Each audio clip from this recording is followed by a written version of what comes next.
आज गुरु दिवस एवं आमर पूर्वतन राष्ट्रपति भारत रत्न सर्वपल्ली राधाकृष्णन जन्मदिन यही उपलक्षे आज ओडिशा सरकार तरफ सबु जिले में किभली भाव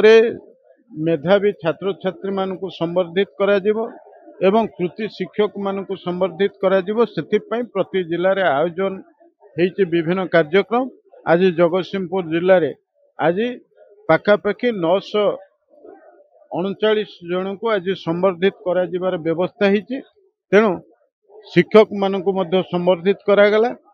गोटे कथा हूँ जगतसिंहपुर जिला शिक्षा क्षेत्र में सबुबले अग्रगामी जिला भाव में तार ख्याति रही एवं आम पिला माने सबुबले तांकर भल फल प्रदर्शन करती एवं अतीत दिन में जमती से माने बहु आगु को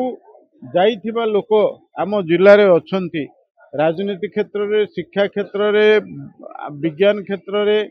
एवं साहित्य संस्कृति कला क्षेत्र में जमती आम जिलाटी एक अग्रणी जिले में परिणत होती से भली भाव में मुझे निश्चित भाव में आशा रखी जो माने जो पिला को आज संवर्धित करागला एवं जो माने जिले में पाठ पढ़ुंट निश्चित भाव में ये जगतसिंहपुर जिलार टेक रखिए, गारिमा रखिए एवं समग्र भारत वर्ष रे विश्व रे जगतसिंहपुर जिला एक अग्रगामी जिले में परिणत हेबे सेई माने आम पई ना करिवे एतिके आशा विश्वास रखुची एवं पिला मानकर भविष्य उज्जवल हो तांकर उत्तरोत्तर उन्नति कामना करुछि।